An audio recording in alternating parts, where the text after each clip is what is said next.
우리 지난주 민수기 21장의 말씀을 실패 위에 서다라는 제목으로 함께 나누었습니다. 여러분, 우리는 쉽게 마음이 상하고요. 쉽게 마음이 조급해지는 존재들입니다. 그리고 우리의 마음 상함과 조급해짐의 결과는 언제나 실패로 이어집니다. 이스라엘도 그랬습니다. 큰 승리를 겪었음에도 불구하고 쉽게 마음이 상했고 결국 조급해져서 하나님이 주신 모든 것들을 하찮게 여겨버렸습니다.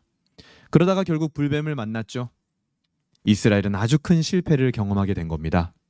하지만 하나님은 이스라엘의 기도를 들으시고 그 실패 위에 놋뱀을 세우셨습니다. 여러분, 우리는 어떻습니까? 우리가 원하는 것을 얻지 못하여 마음이 상할 때, 우리가 원하는 것이 빨리 오지 않아서 조급해할 때 하나님은 우리에게 놋뱀 같은 예수 그리스도의 십자가를 보여주셨습니다. 그것이 바로 우리에게 필요한 것이었습니다.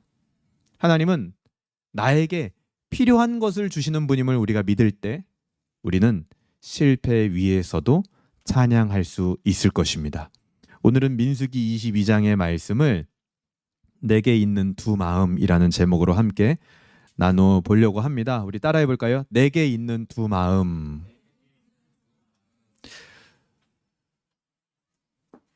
TV 프로그램 중에 서바이벌 프로그램 여러분 좋아하세요?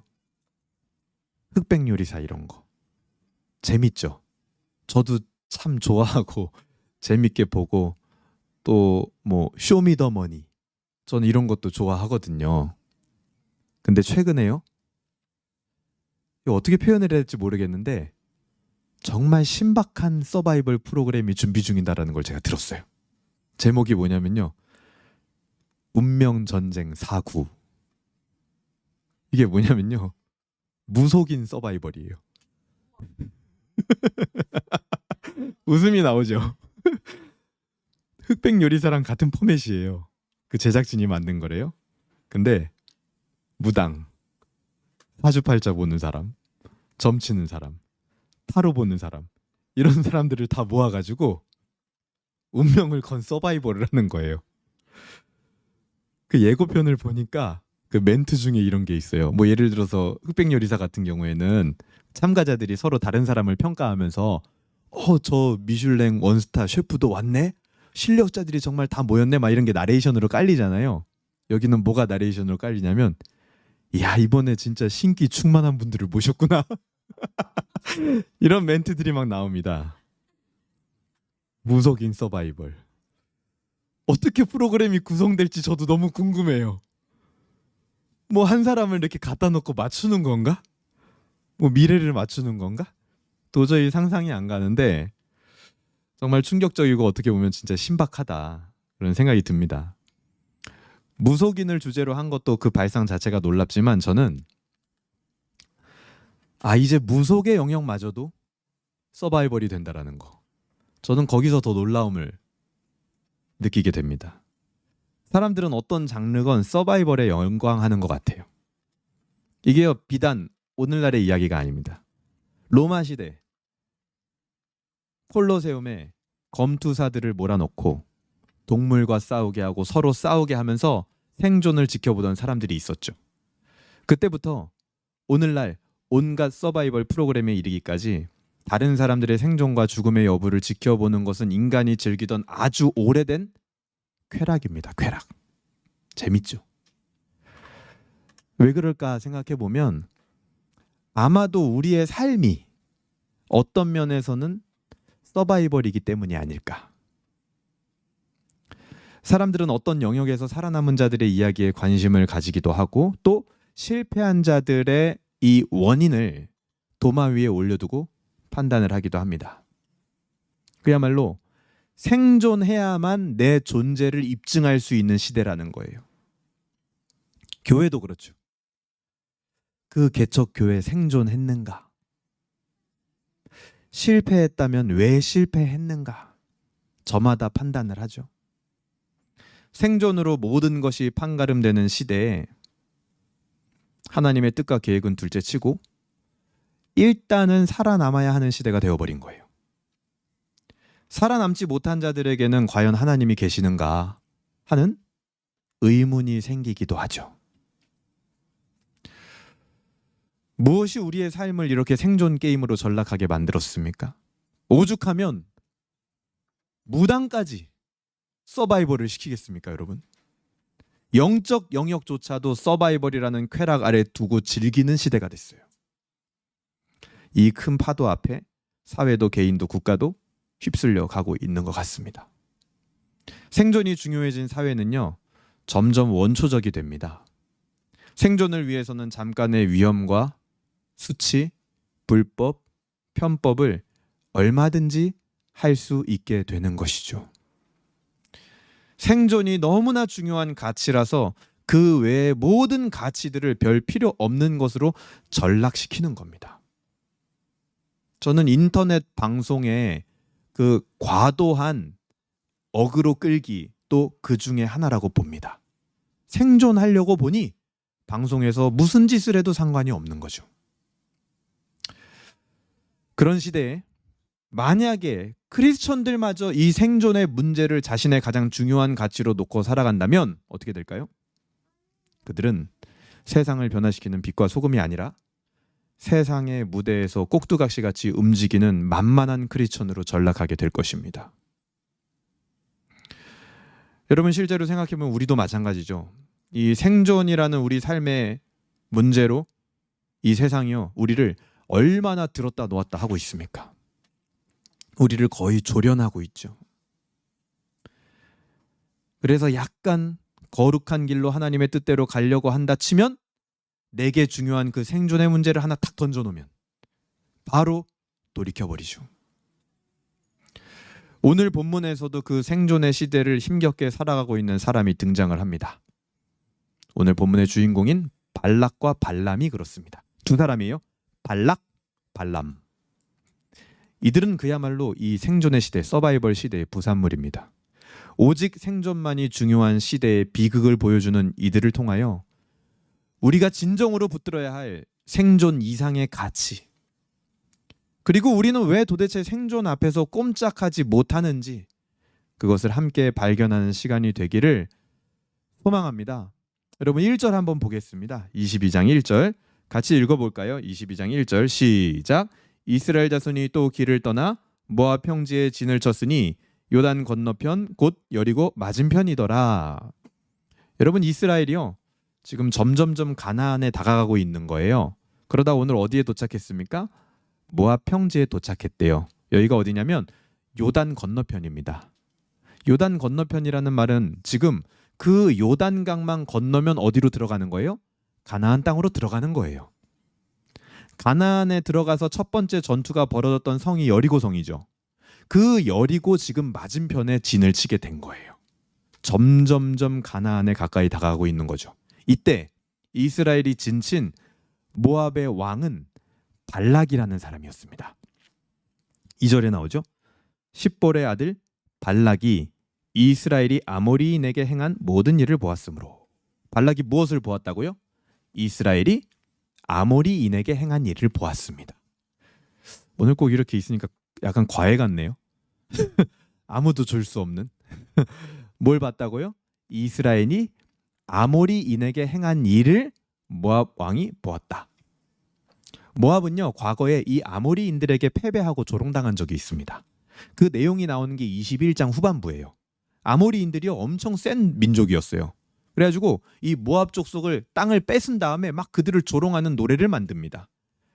그러니까 이 발락이요, 그 과거를 다 알아요. 그런데 그런 아모리인들을 이긴 게 누구예요? 이스라엘 사람들이었던 거예요. 그러니 모압 왕 입장에서는 이스라엘이 어떻게 느껴질까요? 3절입니다.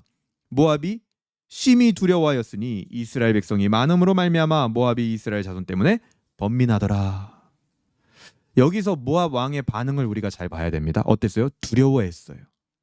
그리고 이스라엘이 굉장히 많다라고 느꼈습니다. 그리고 세 번째는 번민했어요. 우리가 앞으로 좀 역사를 돌아가 보면 이스라엘 때문에 이와 같이 고민한 사람이 한 사람 더 있었거든요. 누군지 아세요 혹시? 이스라엘이 많다, 그들이 강대하다, 어떻게 해야 될지 막 고민했던 사람. 바로, 그렇죠, 바로. 애굽의 바로가 여기 나와 있는 단어가 똑같이 그 바로에게 나타납니다. 두려워했고 이스라엘이 많다고 느꼈고 고뇌하고 번민했어요. 4절 보세요. 그리고 뭐라 그러냐면 미디안 장로들에게 이르되 이제 이 무리가 소가 밭의 풀을 뜯어먹은 같이 우리 사방에 있는 것을 다 뜯어먹으리니. 이스라엘이 지금 실제로 그렇게 하고 있나요? 아니요, 그렇게 안 하고 있어요. 그런데 지금 발락은 실체 없는 두려움에 휩싸여 있는 겁니다. 누구처럼? 출애굽 때 바로처럼. 바로도요, 뭐라 그랬는 줄 아세요? 이들이 이렇게 많고 강하니 나중에 적들이 우리한테 쳐들어오면 그 적하고 손잡고 우리를 칠 것이다. 실체 없는 두려움에 휩싸였었거든요. 근데 오히려 하나님은요, 신명기 2장 9절에 보면 뭐라고 했냐면 이스라엘에게 이렇게 얘기했습니다. 모압을 괴롭히지 말아라. 그들과 싸우지 말아라. 그들은 너희의 먼 친척이다. 이렇게 말씀하셨단 말이에요. 그런데 그 하나님의 마음을 모르니 이 발락이 뭐 합니까? 실체 없는 두려움에 휩싸여 자기 힘으로 이 문제를 해결하는 시도를 하기 시작합니다. 우리도 마찬가지예요. 생존의 문제 앞에서 많은 경우 우리는 이 발락과 같은 실수를 합니다. 어떤 실수예요? 실체 없는 두려움에 휩싸여요. 그래서 내 상상 속에서 이미 나를 고립시킵니다. 그리고 결국 자기 힘으로 해결하려는 시도를 하다가 어떻게 돼요? 파국을 맞이하게 되는 거예요. 발락은 여호와 하나님을 알지 못했고 자신의 힘으로 걱정을 덜어내려는 시도를 하는데 그게 5절이에요. 그가 사신을 부올의 아들 발람의 고향인 강가 부돌에 보내어 발람을 부르게 하여 이르되 보라, 한 민족이 애굽에서 나왔는데 그들이 지면에 덮여서 우리 맞은편에 거주하였고 하면서 그 지역의 유명한 주술사였던 발람을 초청해서 이스라엘을 좀 저주해다오라는 거예요. 그래서 그 저주가 이스라엘에게 통하면 이스라엘이 약해질 거 아닙니까? 그러면 우리가 이길 수 있지 않을까라고 머릿속에서 계산을 한 거예요. 6절에 보세요. 같이 읽겠습니다. 시작. 우리보다 강하니 청하건대 와서 나를 위하여 이 백성을 저주하라. 내가 혹 그들을 쳐서 이겨 이 땅에서 몰아내리라. 그대가 복을 비는 자는 복을 받고 저주하는 자는 저주를 받을 줄을 내가 알미니라. 발락이 지금 복과 저주의 권세가 누구에게 있다라고 생각하고 있습니까? 발람에게 있다라고 생각을 하고 있어요. 하지만 복과 저주의 진짜 권세는 누구에게 있습니까? 우린 알죠? 여호와 하나님께 있는 겁니다. 그리고 이스라엘은 이미 그 하나님께 복을 받은 자들이란 말이에요. 복과 저주의 주권자에게 복을 받은 자들이에요. 안타깝게도 발락의 이 모든 계산은요, 그 기초부터 틀렸어요. 복과 저주의 권세가 누구에게 있는지부터 잘못 설정되어 있는 거예요. 두려움으로부터 시작되는 모든 시도는 대부분 이런 어리석은 시도를 하게 됩니다. 우리도 두려움 때문에 무언가를 계획하고 고민하고 막 계산해가지고 시도했을 때 여러분 그 시도대로 되든가요? 되지 않을 겁니다. 대부분 어리석은 시도들이에요. 아예 기초부터 계산이 틀렸다라는 거예요. 복과 저주의 주권자는 발람이 아니라 하나님이거든요. 근데 발락은 그걸 모르니 이제 사절단을 발람에게 보냅니다. 7절이에요. 모압 장로들과 미디안 장로들이 손에 복채를 가지고 떠나 발람에게 이르러 발락의 말을 그에게 전하매. 아까 누가 물어보더라고요. 복채가 뭐예요? 복채는요, 점 쳐주는 자에게 그 점 쳐주는 대가로 주는 돈입니다. 돈. 그거를 들고 이제 발람을 방문한 거죠. 8절에 보니까 발람이 대답을 합니다. 발람이 그들에게 이르되 이 밤에 여기서 유숙하라. 여호와께서 내게 이르시는 대로 너희에게 대답하리라. 모압 귀족들이 발람에게서 유숙하니라. 자, 우리가 이 발람의 정체를 다 알 수는 없습니다. 성경이 제한적으로 정보를 주거든요. 그런데 확실한 건 뭐가 있어요? 여호와 하나님을 아는 자였다라는 건 확실해요.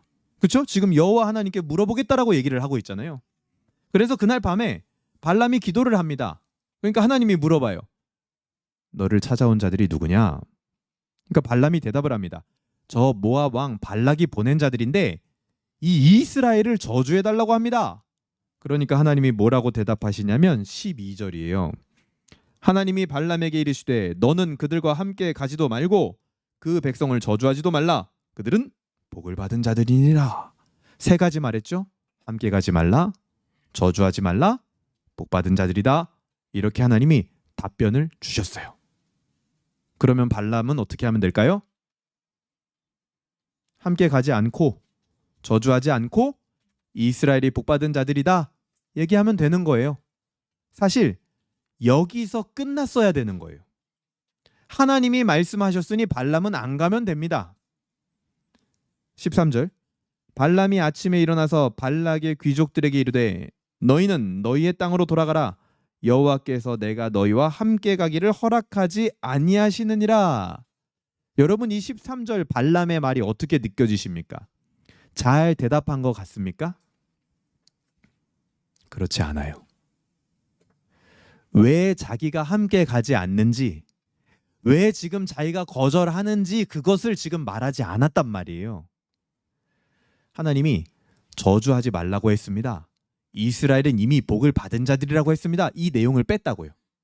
이거를 말하지 않은 게 뭐 그럴 수도 있지. 그냥 가지 말라는 거에 포함되어 있는 거 아닌가라고 생각할 수도 있겠지만 이거 말하지 않은 게 굉장히 큰 의미가 있어요. 그래서 14절을 보면요. 모압 귀족들이 일어나 발락에게로 돌아갑니다. 그래서 뭐라고 전하냐면 이렇게 전해요. 발람이 우리와 함께 오기를 거절하더이다. 자, 일단 발람에게서부터 하나님의 말들이 한번 필터링 됐습니다. 저주하지 말라, 복받은 자들아, 그거 필터링 됐어요. 그냥 가지 말라고 했다 이렇게만 얘기했어요. 그런데 그 말이 사신들을 거치니까 한 번 더 필터링이 되죠. 뭐예요? 아예 하나님 얘기가 빠져버립니다. 그냥 발람이 안 온 거예요. 이렇게 해요. 그러니까 그거를 들은 발락이 어떻게 판단합니까? 15절 보세요. 발락이 다시 그들보다 더 높은 고관들을 더 많이 보냈대요. 더 극진한 대접으로 모시려고 하는 거예요. 발락은 몸값을 더 후하게 쳐주면, 복채를 더 많이 주면 올 것이다 이렇게 생각하고 있는 겁니다. 오해가 생긴 거죠. 그래서 다시 와요. 발락의 사신들이. 근데 18절 보세요. 발람이 발락의 신하들에게 대답하이르되 발락이 그 집에 가득한 은금을 내게 줄지라도 내가 능히 여호와 내 하나님의 말씀을 어겨 덜하거나 더하지 못하겠노라. 말은 잘했어요. 근데 여기서부터 태도가 좀 이상해지는데요. 19절 보세요. 그런즉 이제 너희도 이 밤에 여기서 유숙하라. 여호와께서 내게 무슨 말씀을 더하실는지 알아보리라. 자, 다시 온 사신들을 그럼 그냥 돌려보내면 되거든요. 그런데 19절에 뭐라 그랬어요? 여호와께서 내게 무슨 말씀을 더하실는지 알아보리라. 정말 하나님이 하실 말씀이 있다라고 생각한 걸까요? 왜 자꾸만 발람은 이렇게 여지를 남길까요? 왜 하나님이 하지 말라는 것을 단칼에 끊어내지 못할까요? 유다서 11절을 보면 흔적이 나옵니다. 우리 한번 성경 찾아볼까요? 성경 맨 뒤에 보면 요유게 해서 유다서 있잖아요. 유다서 11절 한번 펴보세요. 유다서는 한 장입니다. 요한 1서, 2서, 3서를 지나서 딱 넘기면 갑자기 요한계시록 나오죠. 한 장 앞으로 가면 유다서 있어요. 유다서 11절. 우리 찾으셨으면 같이 읽어보겠습니다. 유다서 1장 11절. 시작. 화 있을진저 이 사람들이여 가인의 길에 행하였으며 삭슬 위하여 발람의 어그러진 길로 몰려갔으며. 뭐라 그래요? 삭슬 위하여 발람의 어그러진 길로 몰려갔으며. 발람의 길은 어떤 길이었다? 삭슬 위한 길이었다. 복채, 그 돈을 위한 길이었다라는 거예요. 그러니까 여기서 발람의 속마음이 드러나는 거예요. 겉으로는 거절하는 것 같았지만 자꾸만 발람의 태도와 말의 여지가 남겨졌던 이유가 뭐냐면, 해야 될 말을 다 하지 않고 은근히 빠뜨린 이유가 뭐냐면 발람 안에 두 마음이 있었다라는 겁니다. 하나님의 말씀은 확고히 들었어요. 그런데 발락이 준 돈도 가지고 싶은 거죠. 그 두 마음을 가지고 있는 게 지금 모압 왕이었던 발락에게도 고스란히 전달이 되고 있는 거예요. 감추고 있지만. 그러니까 발락이 어떻게 느껴요? 아, 돈을 좀 더 달라는 거구나. 아, 몸값을 높이려는 수작이구나 생각하게 만드는 겁니다. 여호와께서 내게 무슨 말씀을 더하실는지 알아보리라. 이 한 문장에서 발람의 마음이 모두 다 드러나는 거예요. 결국 20절입니다. 오늘 본문 20절. 밤에 하나님이 발람에게 임하여 이르시되 그 사람들이 너를 부르러 왔거든 일어나 함께 가라. 그러나 내가 내게 이르는 말만 준행할지니라. 하나님이 이제 허용하시는 것 같네요. 왜 그럴까요? 그 뒤에 발람과 나귀의 이야기를 보면 알 수 있습니다. 21절. 발람이 아침에 일어나 자기 나귀의 안장을 지우고 모압 고관들과 함께 가니. 신나게 출발했겠죠. 아주 신나게. 왜요? 자기 마음에 품었던 그 두 마음이 딱 맞아 떨어졌잖아요. 하나님의 응답과. 이야, 기가 막힌다. 역시 이게 더 물어보기를 잘했지. 큰일 날 뻔했네 하면서 준비를 했을 거예요. 그런데 22절 보세요. 그가 감으로 말미암아 하나님이 어땠다고요? 진노하심으로. 이게 하나님의 진짜 평가예요. 진노하셨다. 그래서 하나님은요, 발람의 길에 칼을 든 여호와의 사자를 보냅니다. 여호와의 사자가 칼을 딱 들고 발람의 길 앞을 막고 있는 거예요. 왜 보냈을까요? 그가 가는 길을 막으려고 하는 거죠. 발람의 마음을 강제하지 않으시지만 어그러진 길을 여러 수단을 동원하여 막으시려는 거예요.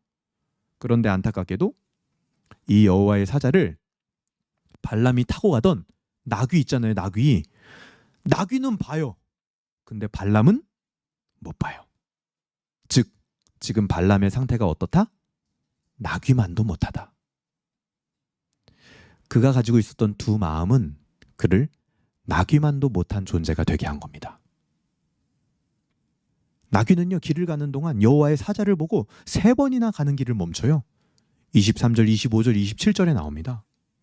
계속 길을 멈추고 나중에는 막 벽에 막 발람의 발을 비비고 막 이러니까 그 모습에 화가 나가지고 발람이요, 나귀를 막 때립니다. 그러다가 나중에는 나귀가 막 주저앉는 거예요.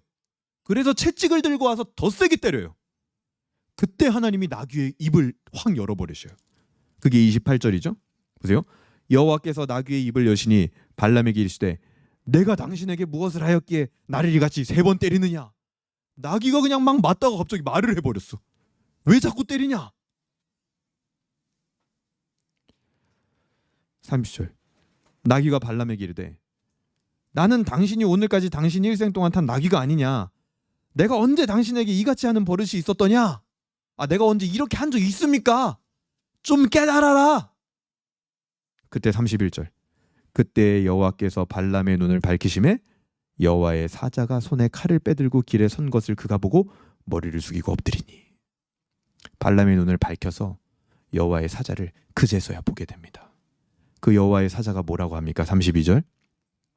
여호와의 사자가 그에게 이르되 너는 어찌하여 내 나귀를 같이 3번 때렸느냐. 보라, 내 앞에서 내 길이 사악함으로 내가 너를 막으려고 왔다. 내 길이 사악하다. 여기서 사악하다라는 말은 원문으로 보면요, 역겹다라는 의미를 가진 단어입니다. 하나님이 봤을 땐 이 길이요, 역겨운 거예요. 두 마음을 품고 은근히 아닌 척 여지를 자꾸만 남기고 하나하나 해야 될 말들을 빼가면서 결국에는 자기가 원하는 대로 가고 있는 발람의 모습이 하나님 보기에 역겨운 거예요. 하나님의 뜻은 뭡니까? 가지 말라. 그게 지금 너무 분명하게 드러나고 있잖아요. 심지어 발람 자기 자신도 인정합니다. 이제 34절 보세요. 발람이 여호와의 사자에게 말하되 내가 범죄하였나이다. 인정하고 있죠. 당신이 나를 막으려고 길에 서신 줄 내가 알지 못하였나이다. 인정하고 있죠. 그러면 어떻게 하면 될까요? 이제 돌아가야죠. 돌아가면 되는 거예요. 그런데 마지막에 또 뭐라 그래요? 당신이 이를 기뻐하지 아니하시면 나는 돌아가겠나이다. 이 질문 자체가 틀렸다고요. 끝까지 여지를 두고 있는 거예요. 이 발람의 미련한 모습. 두 마음을 품으니까 도무지 그 미련을 떨쳐내기가 어려운 거예요. 근데 확실한데도 또 물어봐요. 원하지 않으면 뭐 돌아갈게요. 지금 돌아가야 되는데. 결국 그래서 발람은요, 끝끝내 발락에게 도착하게 됩니다. 35절 보세요. 여호와의 사자가 발람에게 이르되 그 사람들과 함께 가라. 내가 내게 이르는 말만 할지니라.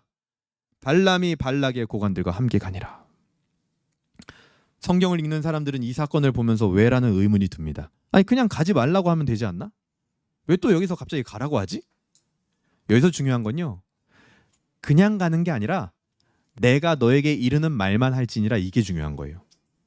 두 마음을 품은 발람을 어떻게든지 하나님은요, 다른 방법으로라도 쓰시려는 마음이 있으신 거예요. 도저히 자기가 두 마음을 못 이겨내니까. 그래, 가서 내가 원하는 거라도 일단 얘기를 해라. 안 가야 되는데 간다고 끝까지 하고 계속 여지를 남기니 다른 방법으로라도 내가 너를 쓰겠다. 이 하나님의 마음이 있는 겁니다. 여러분, 나귀 사건을 통해서요, 발람은 알았어야 됐습니다. 뭘요? 바로 자기가 주인의 말을 듣지 않는 나귀였다라는 거. 나귀가 발람의 말을 왜 안 들었습니까? 그 앞에 있는 여호와의 사자를 봐서죠. 발람은 왜 하나님의 말을 안 듣고 있습니까? 그 마음에 두 마음을 품어서 해요. 봐야 할 건 못 보고 보지 말아야 할 재물에 눈이 멀어서 가지 말아야 할 길을 가고 있는 겁니다. 그러니까 이제 어떤 결과가 나왔냐? 38절 보세요. 발람이 발락에게 도착했어요. 그래서 얘기합니다. 이르되 내가 오기는 했으나 무엇을 말할 능력이 있으리까? 하나님이 내 입에 주시는 말씀 그것을 말할 뿐입니다. 나 하나님이 전하는 말만 전하기 위해서 온 겁니다. 나 뭐 다른 말 할 거 없습니다. 이렇게 말했는데도 불구하고 40절 보세요. 발락이 그러면 그렇습니까? 그럼 하나님의 말씀을 제게 주십시오. 이렇게 했냐? 아니에요. 40절. 발락이 소와 양을 잡아 발람과 그와 함께한 고관들을 대접하였더라. 그냥 더 대접할 뿐이에요. 그러니까 발람의 말이 발락에게 지금 전혀 먹혀 들어가고 있질 않다고요. 그냥 발람의 모든 말은 발락에게 어떻게 읽히냐면 좀 더 달라고? 복제 더 달라고? 너 그래서 온 거잖아. 내가 더 주니까 너 왔잖아 결국. 그런 만만한 존재가 돼버린 거예요. 결국 이 저주 사건, 발람과 발락의 사건이 끝날 때까지 발람은요, 발락에 의해서 나귀처럼 끌려다닙니다. 그러다 끝나버려요. 하나님께 기도하는 사람으로서 그 모습이 전혀 영광스럽지 않은 모습이 발람에게서 보여지는 겁니다. 얼마든지 원하는 것만 주면 발락의 뜻대로 움직일 것 같은 만만한 존재로 전락해버린 거예요. 이건요, 시대나 사회가 만들어낸 게 아닙니다. 그가 가진 두 마음이 가져온 결과예요. 이 발람과 대조되는 게 바로 이스라엘입니다. 이스라엘은요, 어떤 존재였어요? 발락에게 설득의 대상이었습니까? 아니요. 아까 처음에 이스라엘은 어떤 존재였어요? 발락에게 좋지 못한 의도를 가진 발락에게는 이스라엘은 번민의 대상이었다고요. 12절 보세요. 하나님이 뭐라고 했습니까? 이스라엘은 어떤 존재들이래요? 12절 보세요. 하나님이 발람에게 이르시되 너는 그들과 가지도 말고 그 백성을 저주하지도 말라. 그들은 복을 받은 자들이니라. 이스라엘은요, 복을 받은 자들이었어요. 그들은 다른 곳에서 복을 구할 필요가 없었습니다. 그들은 우회하는 길에서도 하나님을 찬양했고, 하나님이 내가 원하는 것을 주시지 않아도 내게 필요한 것을 주시는 분이라는 것을 믿었습니다. 자신의 생존의 문제를 하나님께 온전히 맡긴 자들이었어요. 그러나 발람은요, 자신의 복을 스스로 쟁취해내는 사람이었습니다. 하나님의 말씀이 그에게 있었으나 항상 고민하는 사람이었어요. 자신의 생존을 자신이 책임지고 자신이 걱정하는 사람이었습니다. 그러니 생사화복의 주관자가 하나님임을 알아도 자기가 가진 두 마음은요, 그가 아는 대로 살게 내버려 두지 않는 거예요. 그 두 마음이. 이 두 마음은 누가 만든 겁니까? 발람 스스로 그냥 마음 한쪽에 딱 저장해 놓은 거죠. 왜요? 그게 좋으니까요.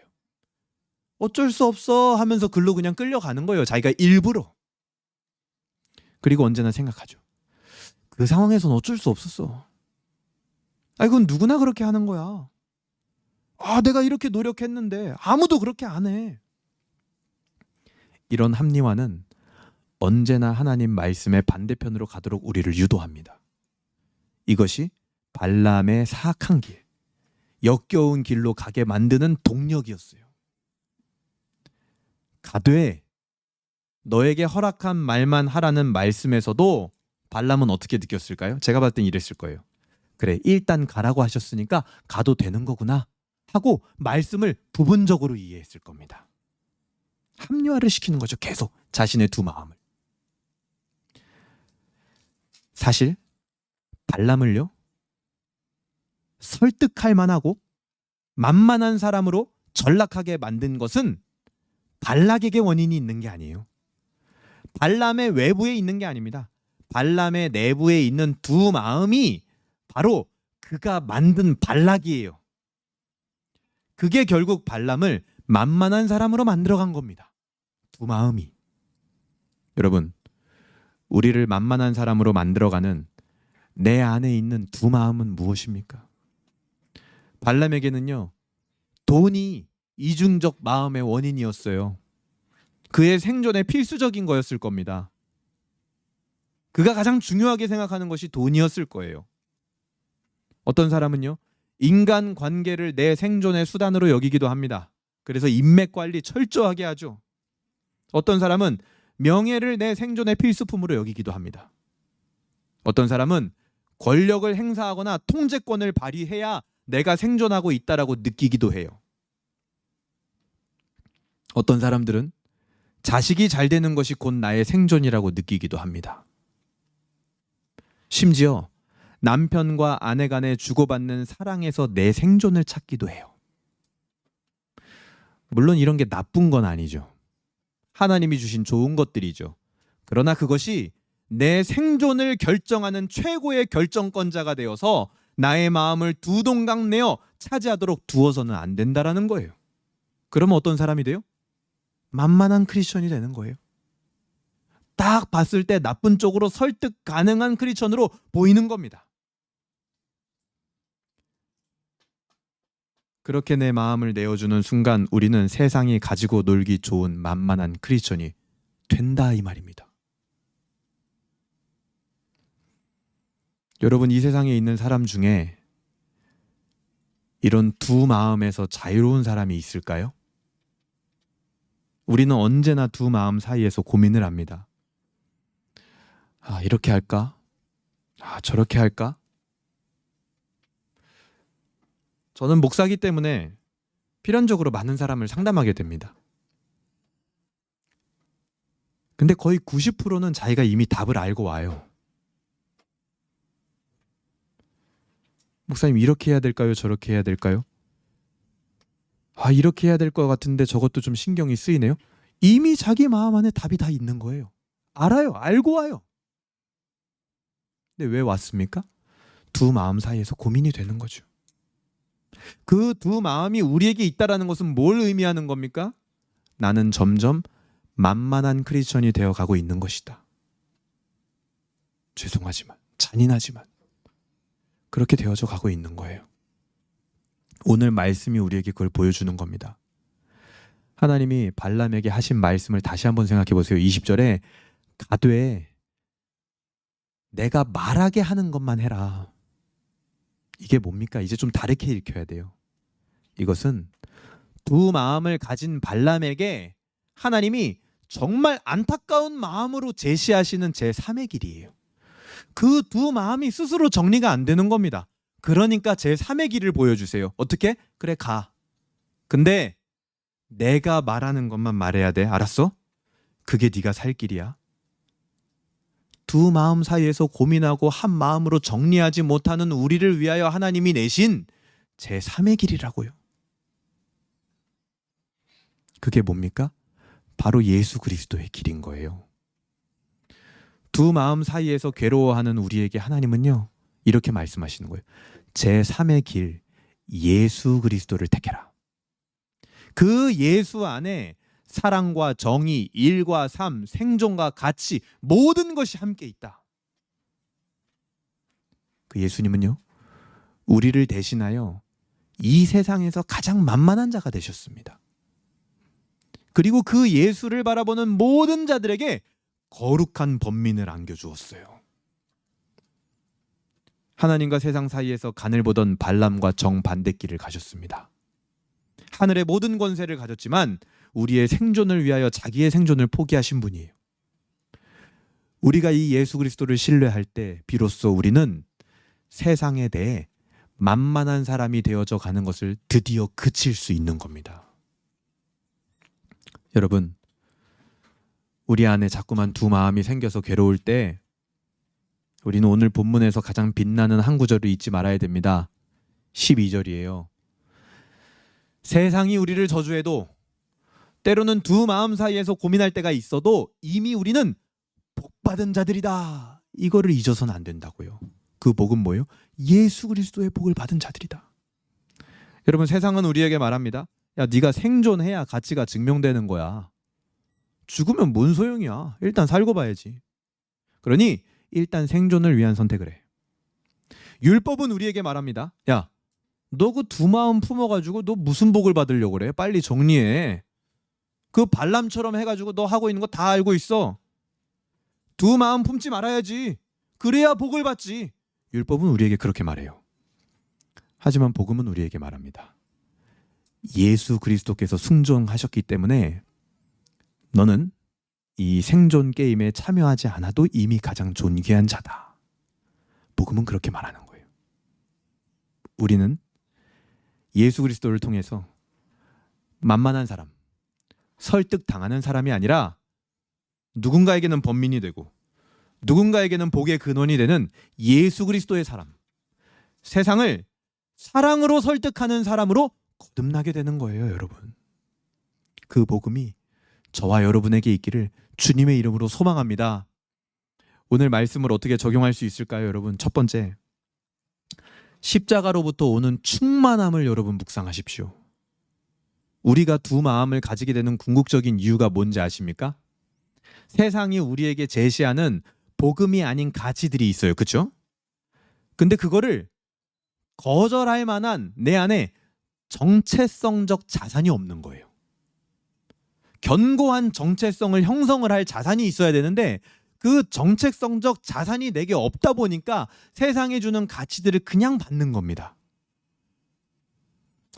우리는 세상의 복채 앞에서 여지없이 두 마음이 됩니다. 자산이 없으니까, 정체성 자산이 없으니까. 세상이 제시하는 것에 발람처럼 홀려 따라갑니다. 그것이 마치 나의 생존을 책임질 수 있는 것처럼. 그때 필요한 건 정직하자, 정신 차리자, 한마음 품자 이런 게 아니에요. 나를 위해 자기 생명을 이 세상에 제물로 던지신 예수 그리스도의 사랑이 나의 유일한 자산임을 선포하는 겁니다. 십자가에서 모든 것을 주신 분만이 나의 내일을 책임지시다는 사실을 믿어질 때 우리는 비로소 발락의 복채를 향한 마음을 정리할 수 있을 겁니다. 내 삶에 십자가의 이 충족성을 묵상하는 시간을 마련하시기 바랍니다. 두 번째, 나귀의 입을 여시는 하나님의 섭리를 신뢰하십시오. 발람은 자기의 길이 막히니까 어떻게 했습니까? 나귀를 막 때리면서 분노했어요. 우리도 내 생존이라고 생각하는 그 가치가 위협받을 때 어떻게 합니까? 막 상황과 환경을 저주합니다. 내 뜻대로 되지 않는 상황은 하나님이 나를 괴롭히시는 것이 아니라 사악한 길, 하나님이 없는 자아숭배의 길로 달려가는 그 나를 멈추는 그리스도의 강한 손길이었던 거예요. 인생의 막다른 골목에서 나귀를 때리는 것을 여러분 멈추십시오. 주님이 막으신다면 그것이 나에게 가장 선한 길입니다. 그것이 그리스도 중심적 항복이에요. 생각해 보세요. 하나님이 멈추시는 그 길은 무엇인가? 여러분 항복하십시오. 마지막 세 번째입니다. 복채를 거부하고 신령한 복을 나누시길 바랍니다. 발락은 발람에게 복채로 유혹했습니다. 그것은 발람의 생존 본능을 자극하여 두 마음이 되게 만들어버렸어요. 우리를 두 마음으로 만드는 것은 무엇입니까? 직장에서 정직과 손해라는 가치, 관계 안에서 용서와 자존심이라는 가치, 미래를 생각할 때 기도해야 되냐 내가 계획해야 되냐라는 가치. 여러분, 그리스도인들은요 이미 하늘에 속한 신령한 복을 받은 자들입니다. 우리의 힘은 하나님 안에서 만족하는 거예요. 하나님 안에서 가장 잘 만족하는 사람이 이 세상을 가장 잘 이길 수 있습니다. 그리스도가 나의 보물이 되시면 세상의 보상은 나를 흔드는 유혹이 되지 못합니다. 나는 이미 그리스도 안에서 승리자를 넘어서 상속자예요. 그 확신으로 내게 다가오는 복채를 거부하시기 바랍니다. 그 확신으로 내가 거부해야 할 복채는 무엇인지, 그 복채에 설득당하지 말고 오히려 믿음으로 그 복채를 주는 자를 설득하는 한 주가 되기를 바랍니다. 오늘 말씀이 우리에게 주는 교회에 주는 비전이 있습니다. 여러분, 빌립보서 2장에서는요 사도 바울이요 빌립보 교인들에게 반복적으로 이야기하는 단어들이 있습니다. 첫 번째, 한 마음을 품어라. 그것은 낮은 마음이다. 그것이 바로 예수 그리스도의 마음이다. 우리 교회는 서바이벌 현장을 잔치로 바꾸는 공동체가 되었으면 좋겠습니다. 교회는요, 세상의 서바이벌에서 살아남은 강자들의 모임이 아닙니다. 오히려 그 게임에서 패배했거나 혹은 그 게임의 허망함을 깨닫고 도망쳐 나온 자들이 예수 그리스도의 위에 세워진 공동체예요. 교회의 비전은 생존이 아닙니다. 하나님의 영광을 즐거워하는 거예요. 세상이 어떻게 하면 경쟁에서 이길까를 고민할 때, 생존을 연구할 때, 교회는 어떻게 하면 우리 삶 속에서 하나님의 영광이 가장 크게 드러날까, 그거를 고민해야 되는 거예요. 우리가 그리스도 안에서 한 마음, 그 마음을 품을 때 교회는 이제 더 이상 만만한 집단이 아닌 겁니다. 세상이 도무지 돈과 성공으로 매수할 수 없는 하나님만으로 충분한 사람들의 거룩한 모임이 될 거예요. 말씀을 정리하겠습니다. 여러분, 잘 생각해보면 오늘 본문에서 이스라엘이 등장 안 하죠. 이스라엘이 지금 어디 있습니까? 그들은요, 모압 평지에 진을 치고 있대요. 발람이 산 위에서 자신들을 저주하려고 하는 그 시도조차 몰라요. 그 시도가 있는지조차 모르고 있어요, 이스라엘 백성들은. 하지만 하나님은 보이지 않는 곳에서 그들이 알지도 못하게 그들을 향한 저주를 꺾어서 복으로 바꾸고 계시는 겁니다. 여러분, 우리 안에 이중적인 마음으로, 두 마음으로 고민하고 막 괴로워하다가 다시 생존의 굴레로 들어가지 마십시오. 우리를 대신해서 우리가 보이지 않는 순간에도, 우리가 모르는 순간에도 십자가에서 버림받음이라는 가장 큰 저주를 받으신 예수님께서 이제 우리에게 영원한 복을 확증해 주셨습니다. 로마서 8장 31절은 이렇게 말합니다. 하나님이 우리를 위하시면 누가 우리를 대적하리요. 오늘 이 약속을 붙들고 세상의 복채에 흔들리는 만만한 발람이 아니라 하나님의 복 아래 거하는 담대한 이스라엘로 살아가기를 주님의 이름으로 소망합니다. 아멘. 우리 같이 이 시간 찬양하면서